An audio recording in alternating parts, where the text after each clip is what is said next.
Rome నగరం తగలబడుతుంటే Nero చక్రవర్తి ఫిడైలు వాయించాడట. అభినవ Nero చక్రవర్తిని తలపిస్తున్న తెలంగాణ సీఎం రేవంత్ రెడ్డి మాత్రం ఓ అడుగు ముందుకే వేశాడు. తెలంగాణలో రేవంత్ రెడ్డి ఏడాది పాలన చూస్తే రోమ్ చక్రవర్తి కాస్త బెటర్ అనిపిస్తుంది. ఎందుకంటే రోమ్ నగరం తగలబడుతుంటే నీరో చక్రవర్తి ఫిడైల్ వాయించాడేమో. సీఎం రేవంత్ రెడ్డి మాత్రం తెలంగాణను తగలబెడుతూ సంబరాలు చేసుకుంటున్నాడు. కాంగ్రెస్ సర్కార్ చేస్తున్న విజయోత్సవ సభలే ఇందుకు నిదర్శనం. యావత్ తెలంగాణ గోసపడుతుంటే రేవంత్ రెడ్డి మాత్రం సంబరాల రాంబాబు అవతారమెత్తాడు. విధ్వంస పాలనకు అసలెందుకీ విజయోత్సవ సంబరాలు?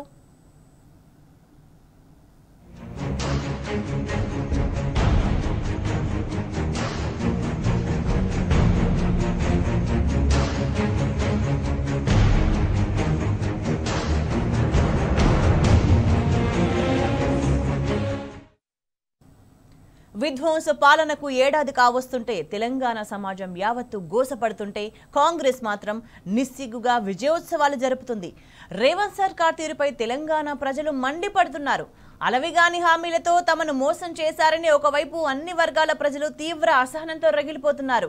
నిత్యం ధర్నాలు, నిరసనలతో తెలంగాణ అట్టుడుగుతోంది. ఒకవైపు బలహీన వర్గాలు భూముల కోసం పోరాడుతున్నారు. మరోవైపు సర్కార్ మాత్రం మానవ హక్కులను హరిస్తూ బుల్డోజర్ పాలనను కొనసాగిస్తుంది.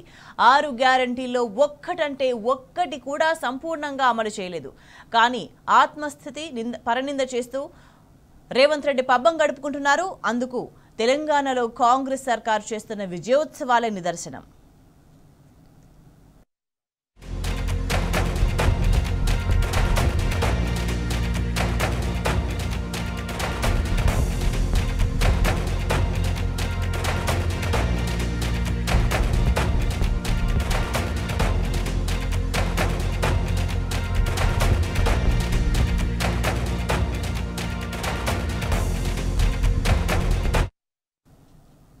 ఏడాది కాంగ్రెస్ సర్కార్ పాలనపై యావత్ తెలంగాణ మరలబడుతుంది.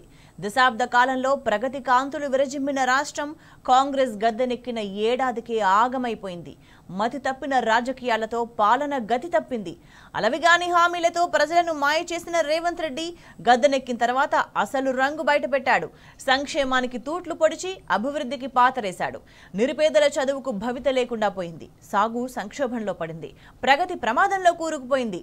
ఇందిరమ్మ రాజ్యం అంటే నిర్బంధమని బోధపడింది. తెలంగాణ ప్రజలు దిక్కులేని పక్షుల్లా విలవిల్లాడుతున్నారు. తమ భూములు కాపాడుకునేందుకు గిరిజనులు ఢిల్లీలో మొరపెట్టుకుంటున్నారు. సమస్యలు పట్టించుకునే నాదుడు లేడు. ఏడాది కాంగ్రెస్ పాలనలో తెలంగాణ ప్రజలు నరక యాతన పడుతున్నారు.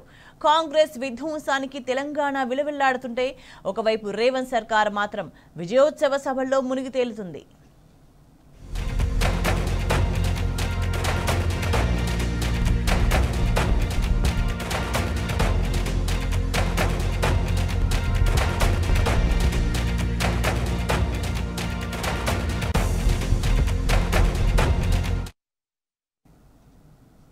గత బీఆర్ఎస్ పాలనలో తెలంగాణలో అద్భుతంగా ఉన్న అడ్మినిస్ట్రేషన్ ఇప్పుడు గాడి తప్పింది.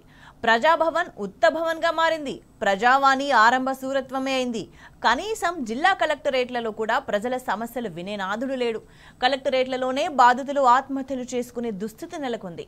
ప్రభుత్వ విభాగాల్లో పారదర్శకత లోపించింది. రెవెన్యూ సహా అన్ని విభాగాల్లో అవినీతి మళ్లీ జడలు విప్పింది. ప్రజాపాలన దరఖాస్తులు చెత్తబుట్టలో పడ్డాయి. 6 గ్యారంటీలు, 420 వాగ్దానాలు నీటిమూటలైనాయి. రేవంత్ పాలనలో ప్రభుత్వ వ్యవస్థలన్నీ అస్తవ్యస్తంగా మారాయి. సమస్యలు ఎవరికి చెప్పుకోవాలో తెలియని పరిస్థితిలో ప్రజలు తీవ్ర ఇబ్బందులు పడుతున్నారు.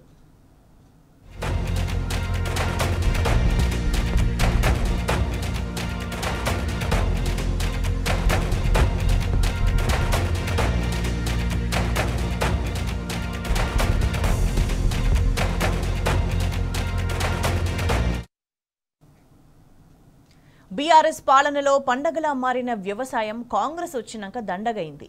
విత్తు నాటిన నాటి నుంచి పండిన పంట కొనే వరకు కేసీఆర్ అడుగడుగునా రైతుకు అండగా నిలిచారు. కానీ మాయ మాటలతో గద్దెనెక్కిన రేవంత్ సర్కార్ అన్నదాతలను ఆగం చేసింది. నమ్మి నానబోస్తే పుచ్చి బుర్రలైనట్టు తయారైంది రైతుల పరిస్థితి. పెట్టుబడికి అక్కరకొచ్చే రైతు బంధు పథకాన్ని ఆపేసింది. రైతు భరోసా ఎగ్గొట్టింది. రుణమాఫీ పాక్షికంగా అమలు చేసి లక్షలాది రైతులను గోసబెడుతుంది.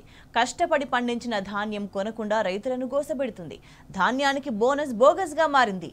ప్రశ్నించిన రైతులపై పోలీసులు లాఠీలు జులుం ప్రదర్శించారు. వచ్చాయి. సాగునీరు, కరెంటు కష్టాలతో రైతులు గోసపడుతున్నారు. 10 ఏళ్ల తర్వాత రైతులు రోడ్లెక్కి నిరసనలు చేసే పరిస్థితి దాపురించింది. అన్నం పెట్టే రైతులపై కేసులు పెట్టిన ఘనత రేవంత్ సర్కార్కే దక్కుతుంది.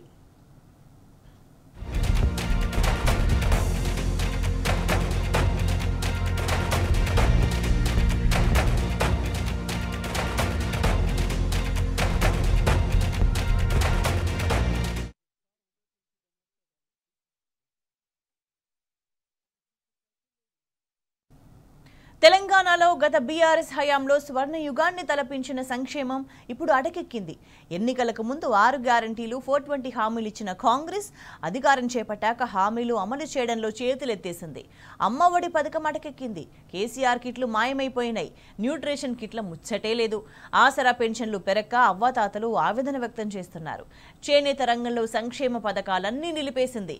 రాష్ట్రంలో మళ్లీ చేనేత కార్మికుల ఆత్మహత్యలు, రైతు ఆత్మహత్యలు పెరిగిపోయాయి. కళ్యాణ లక్ష్మి, షాదీ ముబారక్ పథకాల ముచ్చటే లేదు. కుల వృత్తులకు ఆసరాగా నిలిచిన పథకాలన్నీ కాంగ్రెస్ ప్రభుత్వం నిలిపేసింది. ప్రజాపాలన పేరుతో ప్రగల్భాలు పలికి ఇప్పుడు ప్రజలకు నరకం చూపిస్తుంది.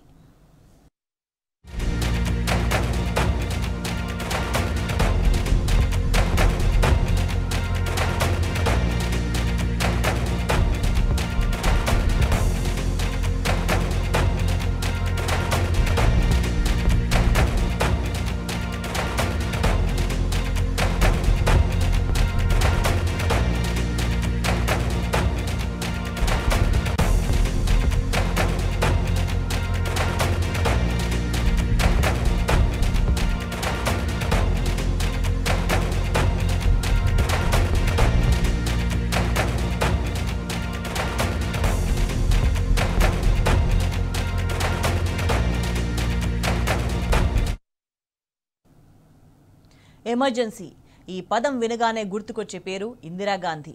అందుకేనేమో ఇందిరమ్మ రాజ్యం అంటే ఎమర్జెన్సీ రాజ్యం అని తెలంగాణలో రేవంత్ సర్కార్ మరోసారి నిజం చేసింది.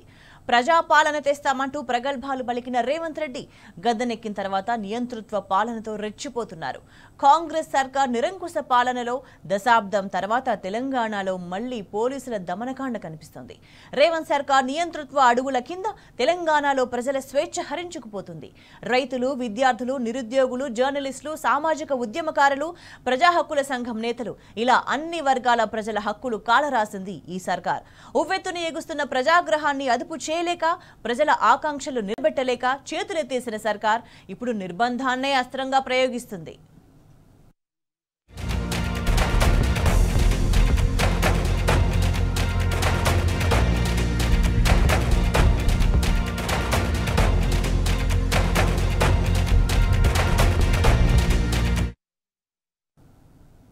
తెలంగాణలో రేవంత్ సర్కార్ ఏం చేసిందని విజయోత్సవాలు చేసుకుంటుందో అర్థం కావట్లేదు. రేవంత్ పాలనలో ఎవరు సంతోషంగా ఉన్నారు? విద్యార్థులు, నిరుద్యోగులకు మేలు జరిగిందా? 2 లక్షల ఉద్యోగాల పేరుతో దగా చేసినందుకు విజయోత్సవాలు చేసుకుంటున్నారా? అవ్వాతాతలకు పెన్షన్లు పెంచుతామని మోసం చేసినందుక విజయోత్సవాలు? వెట్టి చాకరీ చేస్తున్నారని హోంగార్డుల భార్యలు రోడ్డెక్కి నిరసన చేపట్టినందుకు విజయోత్సవాలు చేసుకుంటున్నారా? రుణమాఫీ జరక్క రైతులు ఆత్మహత్యలు చేసుకున్నందుక ఈ సంబరాలు? రైతు భరోసా ఎగ్గొట్టినందుక ఈ విజయోత్సవాలు? తమ భూముల కోసం పోరాడుతున్న లగచర్ల గిరిజనులపై దమనకాండ సాగిస్తున్నందుక ఈ ఉత్సవాలు? యావత్ తెలంగాణ ప్రశ్నిస్తుంది. సమాధానం చెప్పే దమ్ముందా రేవంత్ సర్కార్కు?